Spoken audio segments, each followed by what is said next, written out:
This very first module, the very first chapter, dealt with answering the fundamental question, why in the heck are we doing this course? That's effectively what that chapter 1, if you had to do it in summary, what is it about? That's what it's about.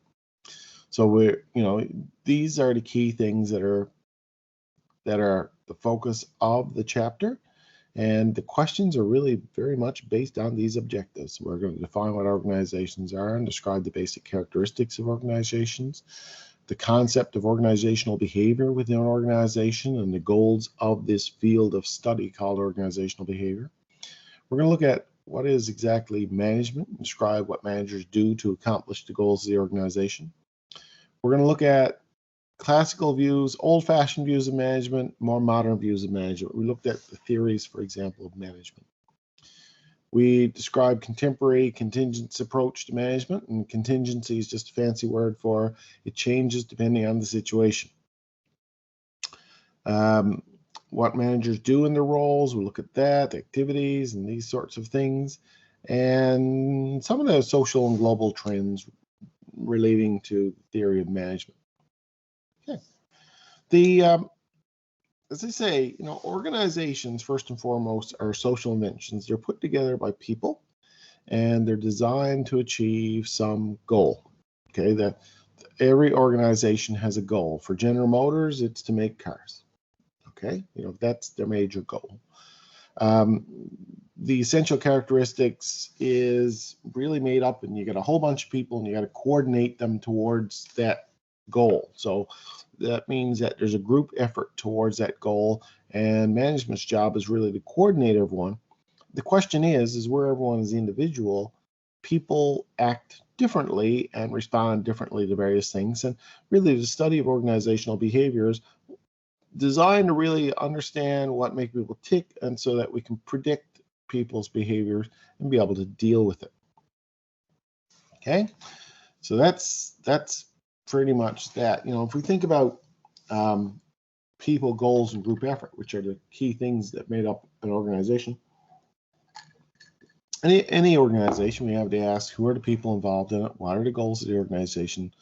And what are some of the group activities? If we think of the college, for example, the people would involve students, most importantly. We've got instructors, we've got support staff, these sorts of things. What are some of the goals? Well, the goals of a student, ultimately, you only go to school to get a job. I mean, that's what it comes down to from a college perspective. You're not there because you want to be, you're there because you feel that you'll get a better job after you graduate. So that would be your goal. My goal would be, for example, to deliver the best course possible. And so your goals and my goals don't necessarily align. And right off the bat, that poses some challenges. If we think about group effort, what are some examples of group effort? Well, group effort could be an example of you working on some group activity in a course, or from my perspective as an instructor, group effort could be all of the instructors that teach you in this course. Are they coordinate? Are we putting the exams on the same days, for example, or do we teach the course the same way? Do we use the same tools? Or are you having to do different things for different instructors? These sorts of things. The basic definition of organizational behavior, you should be familiar with that. That's probably a question somewhere there. Organizational behavior refers to the attitudes and behaviors of individuals and groups within organizations. And it involves really a systematic, you can't overstress the fact that it's a systematic study, meaning that it's not someone's got feelings, or it's not someone's, they look at something and say, I understand that. No, it involves a very careful, systematic study that looks at people's attitudes, people's behavior, and can use it as a predictor, understanding that comes from that, use it as a predictor for people's behavior. I introduced the concept of the Lord of the Flies, and the Lord of the Flies, that story really runs right through this course. You can relate to it right through in terms of people and their group behavior in an environment. Okay, I'm not going to watch that again, but you can watch that at your leisure. Why do we study organizational behavior? Ultimately, from a it depends on which perspective that you're looking at. From a management's perspective, management want to understand why people do what they do and how people act in organizations as much to be able to manage the behavior and to be able to ensure that everyone's rowing towards the same goal. And from an employee point of view, it's important from your perspective, if you're an employee in an organization, to understand how people react and how managers react and why people react to certain things and be able to predict how they're going to react. Okay, so, organizational behavior is interesting. We're all members of organizations, and it can make a difference in terms of people's lives. How much do you already know about organizational behavior? Well, it really depends. If you've got a fair bit of work experience, you probably know a good bit about it because you've had lots of examples that you can draw on in order to relate to the material we're covering. If you're not so familiar with working, you're probably not as familiar with organizational behavior. So essentially, depending on your perspective, it's going to make a difference on how you can relate to the material. But a lot of it's common sense. If we look at what the goals of organizational behavior are, and really this is just reiterating what I've already said, the goals are to be able to predict behavior. We understand that certain actions will result in certain consequences, and we should be able to predict our behavior with an understanding of how people work and how people react in organizations. Further, if a behavior has happened, we can understand why it's happened.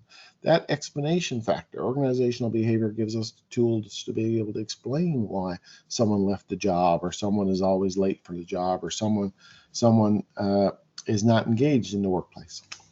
And if we can explain it, we can manage it. Okay, if we can understand why it's happening, we can do something to address that situation. And that is that final point where we say we can manage behavior. What are some of the basic challenges? We should be familiar with what these basic challenges are, and really the whole course is dealing with these challenges. We're looking at really individual differences. People are different. They're very much different. Everyone has different needs, different desires, different wants. And we got to try to align those individuals with the group, and it's very challenging to do. The levels of job satisfaction come into play there. The more satisfied you are with the work, it's going to have an impact on your ability to do the work. Less satisfied, it's going to have an impact on that. In terms of motivation, we're looking at what motivates people. If we understand what motivates people, we can better get people. So is everyone motivated by the same thing? And the simple answer is no. So motivation is a real challenge, and what organizational behavior attempts to do is figure out what type of motivation would work best, what type of technique would work best for different people. Organizational behavior also looks at this issue of empowerment. How do people feel empowered at work? Do you take away their power? Do you give them power? How do they feel when power is taken away? And finally, this issue of ethical behavior at work comes into play. We also look at, okay, that's the individual. If we look at groups, there's also challenges for groups. People have to work with others. And if everyone's slightly different, how do these clashes affect people's ability to work with one another? Within the organizational self, at the organizational level, so we looked at it at the individual level, the group level, now we're looking at the organizational level. We think about things like, how does it impact customer service? If people are not happy at work, what impact does that have on our customers? What impact does it have on innovation? What does it require to be innovative at work? What are some of the things that encourage innovation? And how can we create an environment where the organization is set up to be innovative?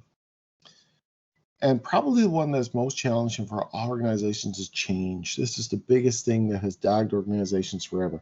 In order to survive, organizations need to change, but people are very reluctant to change. So as individuals, we're reluctant to change, but organizations realize they need to change. So how do we square those two things? That's a big challenge. And probably in terms of current issues, what is driving us right now in terms of current, we've got something going on called the gig economy. And what the gig economy means is people tend to work for jobs temporarily. Companies hire them on, and when they're done with them, they throw them out like last week's trash. The challenge with the gig economy from an employee's point of view is there's no certainty, and there's no commitment, and there's no this feeling of being part of an organization is withdrawn in a gig economy. Now, obviously, large companies like the gig economy because they can dispose of workers and hire workers whenever they need them. So there's no additional costs, but there are hidden costs. We talked too about some concepts in this first thing, and the first real concept that we talked about was something called the competing values format. And this competing values format takes those issues we just looked at an organizational level and says, okay, how does those issues square with the issues you looked at an individual or group level? And we see that these two things are often in tension. What the organization wants is distinctly different than what the individual wants. And this competing values framework, all it tries to do is try to demonstrate the fact that individuals may not necessarily be well aligned with what the organization wants to do. Hello, I'm Chapter Graph. Okay, so that was really that big first chapter, and we looked at a bunch of exercises there, and I'd encourage you to go looking at them again. That first chapter gave us a basic understanding of why we're looking at organizational behavior and its role within this whole hodgepodge of things that we call organizational behavior.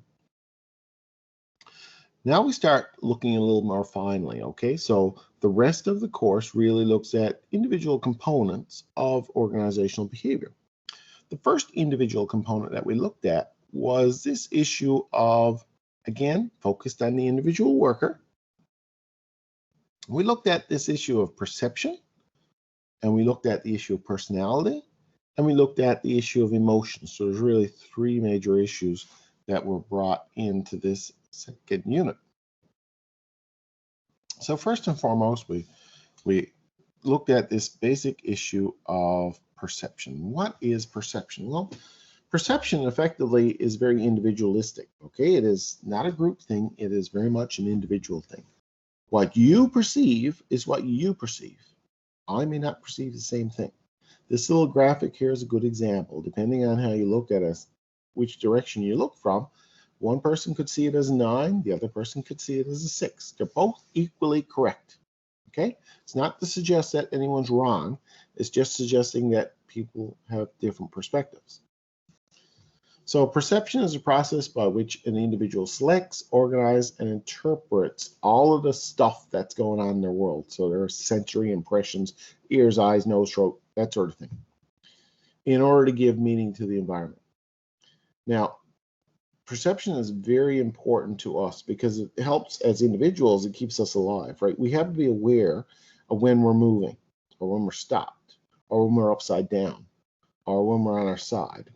So between our balance system and our eyes and our ears, we have a good understanding where we are in space, okay?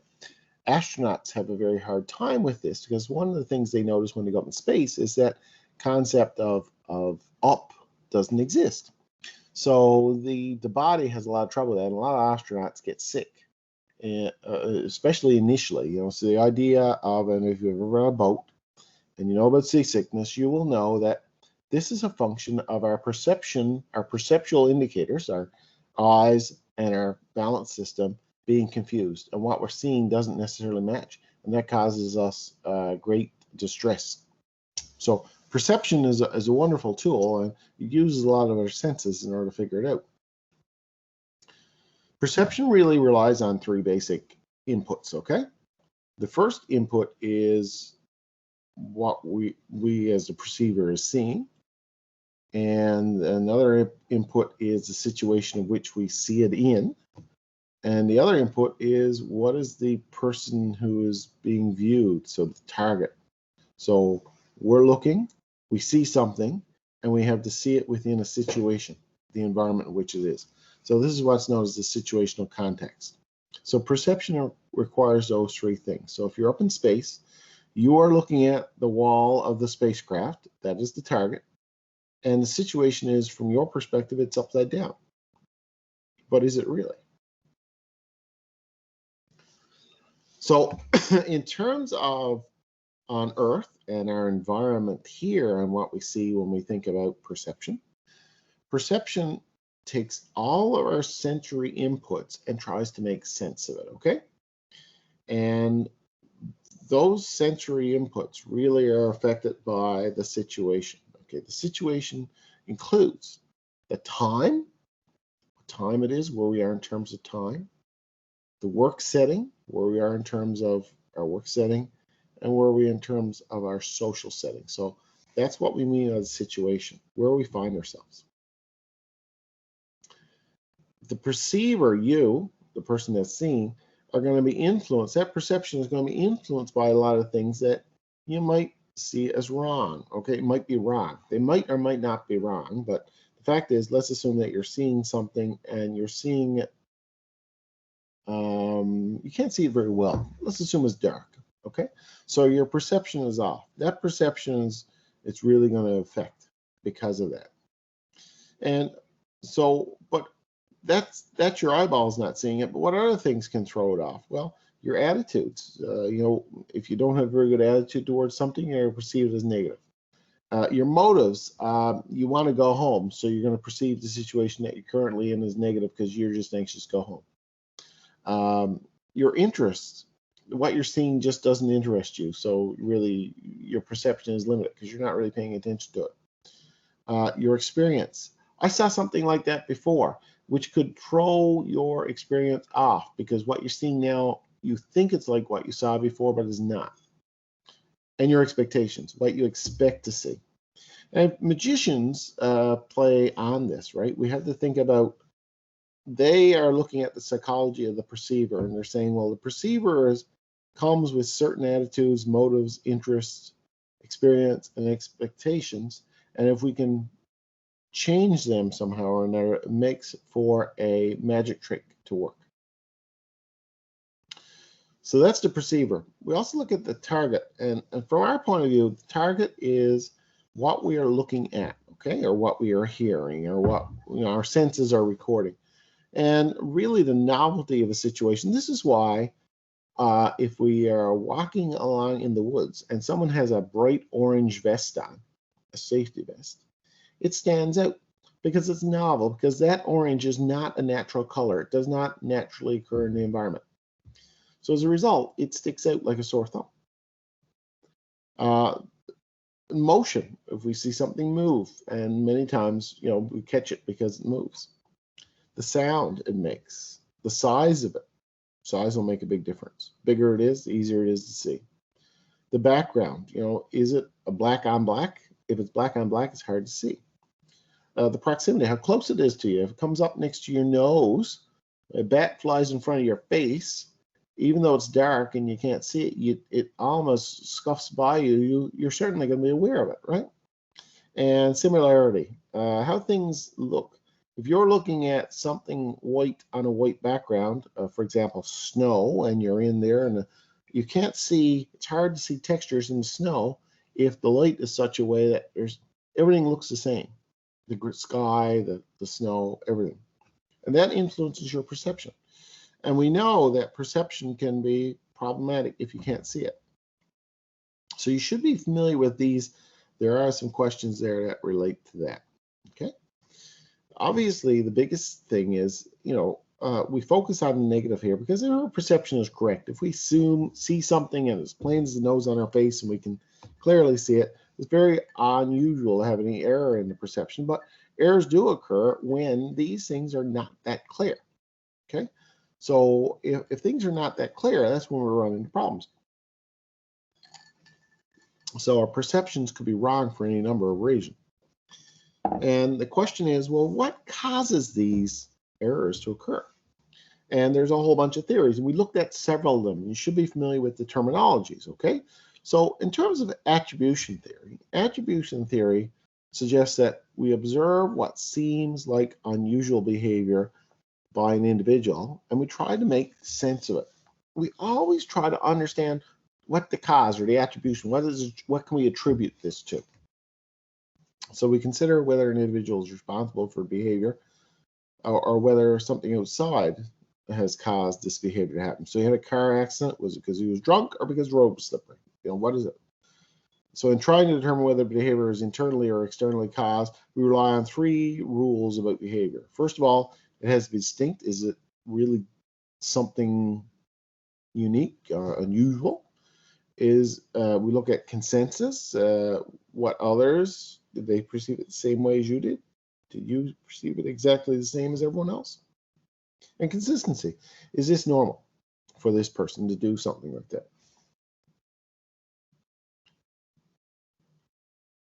We also have what's called selective perception. Selective perception is a characteristic that makes a person, object, or event stand out and will increase the probability. So certain things catch our attention. Maybe it moves, maybe it's larger, maybe it's a different color. That would give us perception. And we only see the things that stand out. We also run into things like the halo effect, which is another common problem where we cast a positive or negative feeling on something. Basically, it's a general impression. We draw a general impression, and we don't know if that's right or not. But the fact of it is, it influences how we perceive the whole image. Okay?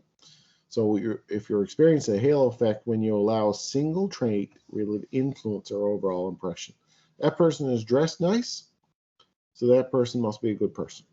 That sort of thing.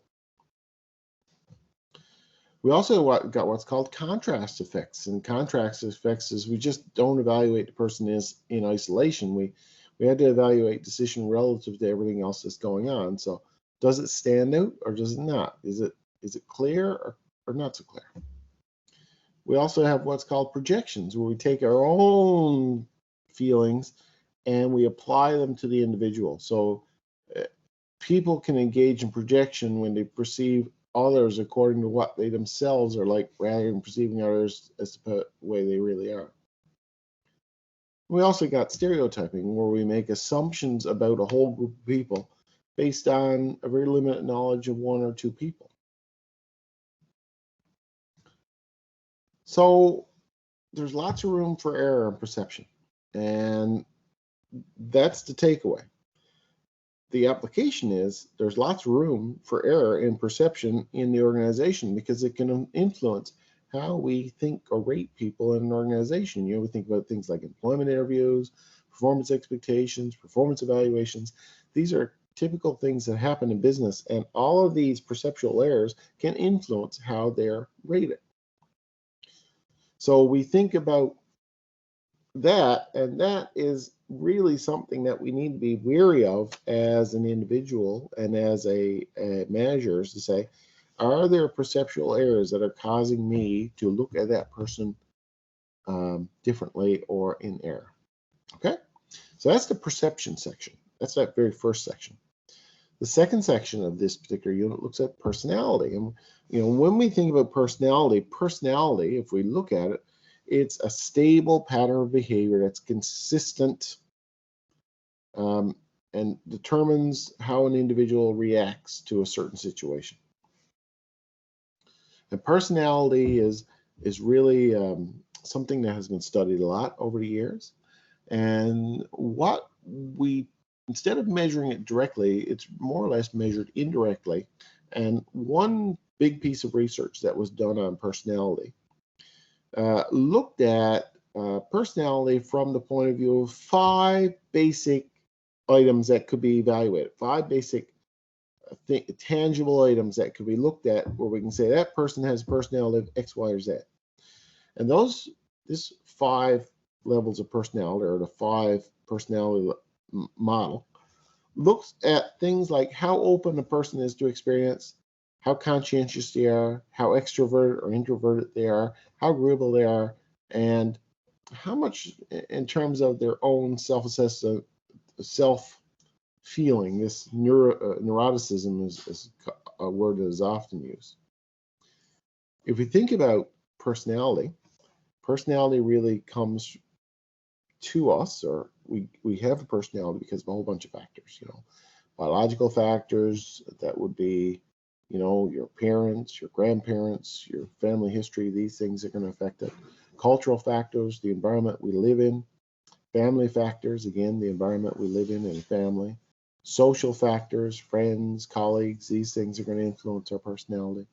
And the situation we find ourselves in at the time, situational factors, are all going to influence our personality. There's a whole bunch of measures that are used out there. Probably the one that's used most in industry is something called the Myers-Briggs, and it's just a personality evaluation tool that takes a five-factor theory, basically, that we're going to talk about now in a second, and uses it in order to assess someone. The five-factor personality model is the key one that we focused on in this chapter. Myers-Briggs just uses this in order to kind of evaluate someone's personality. And as I say, effectively, this particular five-factor model looks at 5 criteria. It looks at the degree of extroversion, the degree of agreeableness, the degree of conscientiousness, the degree of emotional stability, and the degree of openness to experience that someone has. And it really says, where does this individual sit on these lines, okay? So different people will sit differently on these lines.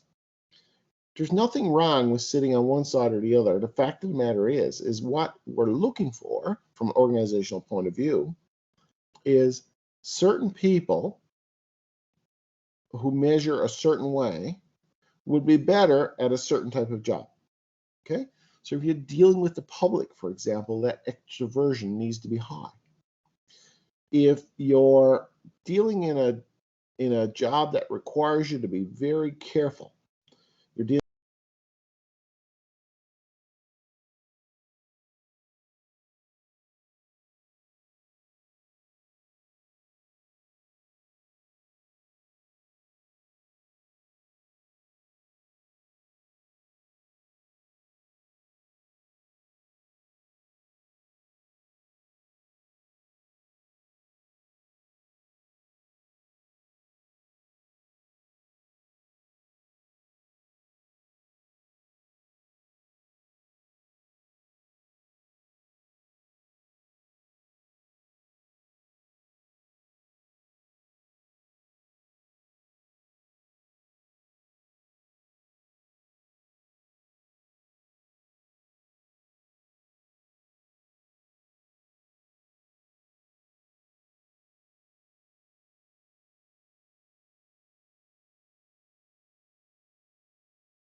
you should be able to see this. The third module looked at values and attitudes. Okay, so if we're looking at values and attitudes, what we're doing is looking at more of these internal traits that people have and how it affects them at work. Excuse me. So if we look at values, we need to define them first, and we need to look at their implications. So let's take a look at values. So values are broad tendencies to prefer certain states of affairs over others. Not everyone holds the same values. Values may be classified into intellectual, economic, social, aesthetic, political. And so, again, individual differences exist. Values are really considered to be abstract, culturally objectified ideas about everything. How do we feel about? So values guide how we make decisions about our behaviors and how we evaluate things. And it really represents our basic convictions about what's important, right, and good.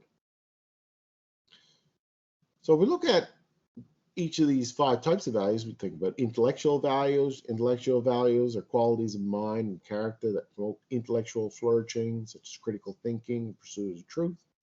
These values include being able to reflect on your thoughts, what you did, what you shouldn't do, how you did it, ability to focus, ability to critically think and to evaluate situations, the ability to use reason and judgment, the amount of curiosity you have, how resourceful you are, how open-minded you are, how much wisdom you have, and obviously creativity.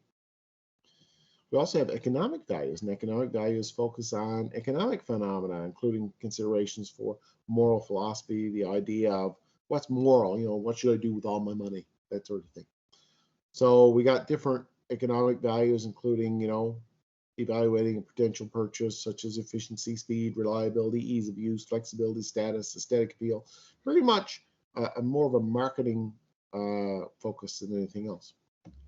We also have social values, and defined as the standards which individuals and social groups employ to define what personal and essential goals shape the nature and form of our existence. And we also think about aesthetic values, and this is more art and design. We're getting more theoretical here, but we think about, what do we value in terms of look? What looks pretty? What looks not pretty? What is pleasing to the eye? What is not pleasing to the eye? What makes us feel happier? And political values. So members of your occupations tend to have different values. Salespeople rank social values less than the average person, while professionals value equal opportunity for all more than the average person. People tend to choose occupations that fit their values. That's important. We also have differences in values across cultures. Different cultures have different values with regards to their work and the work in their lives, and their family and family in their lives. And so this Hofstede study was done in order to kind of be able to say, well, let's define what that is across cultures. So he went and studied a bunch of people at IBM across the world. And he came out of that with some basic, criteria that we can measure people's values on. And we talk about things like power distance. How much do people look at their superiors? Are the superiors way ahead of them or not too far ahead of them? And it's the unequal distribution of power, how accepted it is by society. So in small power distance cultures, inequity is minimized, superiors are accessible, and power differences are downplayed. In large power distance societies, inequality is accepted as natural, superiors are inaccessible, and power differences are highlighted. So power distance, North America has a low power distance, whereas Mexico would be much higher. Uncertainty avoidance is another one we looked at, which is the extent to which people are uncomfortable with uncertainty and whether they conform to existing standards. Cultures with weak uncertainty are less concerned about rules, conformity, and security, and hard work is seen as a virtue. We also think about another big One is masculinity, femininity. How masculine is the organization? This is this machismo effect that we looked at with Machiavellism. More masculine cultures clearly differentiate gender roles, support for dominance in men. Individualistic cultures stress the interdependence, individual initiative, and privacy. Long-term, short-term orientation of cultures. You know, what's important in terms of long-term, short-term. What are the major implications for this when we look at this sort of thing? Well, values differ across cultures, and that's something organizations need to be aware of. And if we're doing business internationally, we absolutely have to be aware that these things differ. So an awareness of cross-cultural differences in values can help managers better appreciate global customers and develop global employees. And a little bit there, that little video was on different cultures in China, for example, or business in China. And we talked about, we're looking at here Canadian workplace values versus around the world and how different they are. And you can see we've gone through those in detail. So you can see that there are differences. And differences in terms of doing business abroad. We looked at different countries. And I got there a little bit of McDonald's, the McDonald's experience going. That film is getting old now, but it's a good video to demonstrate some of the cultural challenges. Another important thing that came out of this analysis of values was this value survey, the RACOC value study. And it really looked at two different types of values. We talked about what's called terminal values, which are values that we hold, idealistic values that we want to hold in our life that we're going to aim for and hope to achieve by the time we die. Okay? So things like comfortable life, an exciting life, sense of accomplishment, equality, inner harmony, happiness. These are the things that we all hold that we look for in the longer term.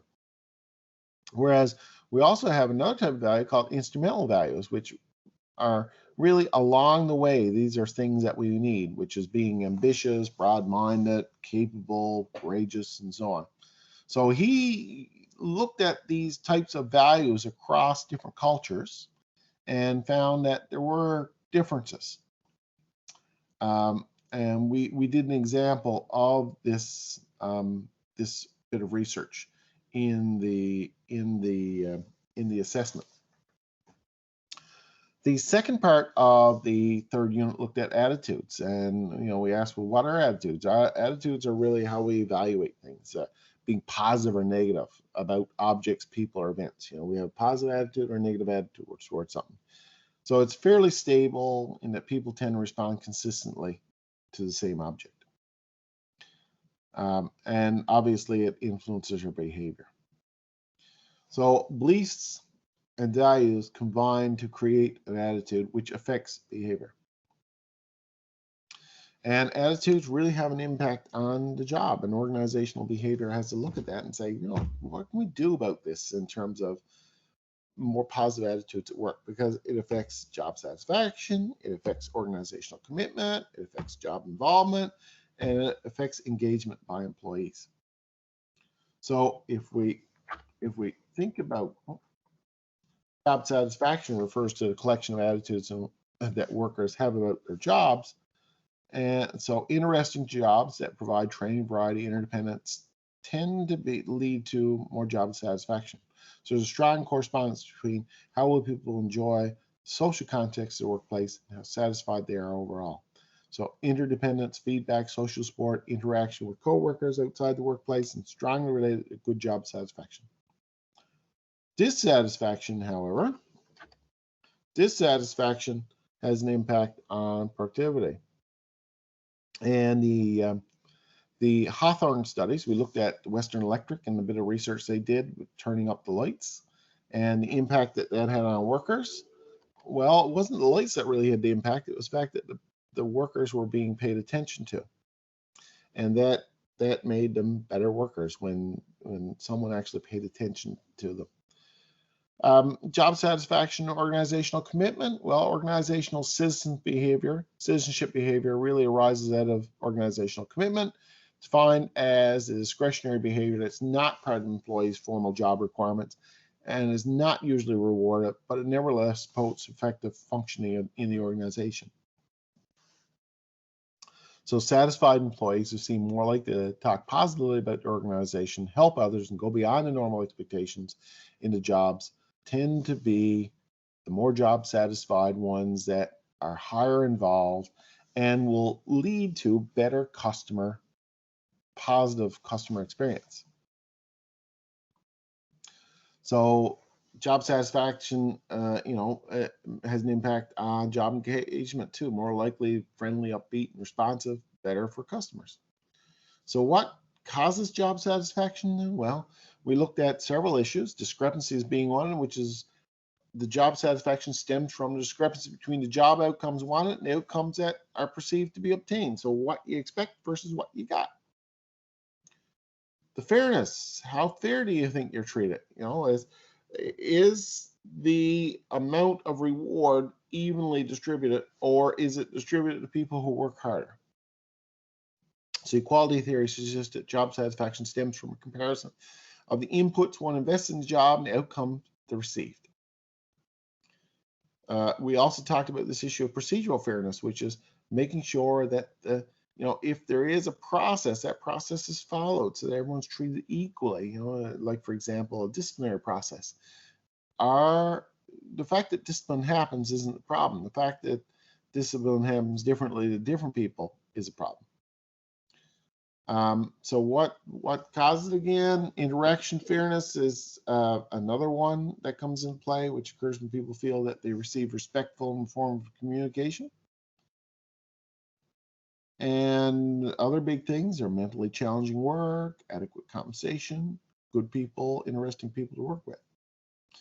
What are some of the big consequences? Well, we should be aware of the consequences: increased absenteeism, turnover, performance problems, reduced organizational commitment, and reduced everything else, including profit. We know people are dissatisfied when people leave, when they voice negatively, when they don't have a lot of loyalty, and they tend to neglect things. So this commitment then is really important. And we talked about 3 different types of organizational commitment: effective commitment, which is based on identification and involvement with an organization; continuous commitments based on the costs that will be incurred in leaving the organization, how tightly are you bound to it; and normative commitment, which is based on ideology or feeling obliged.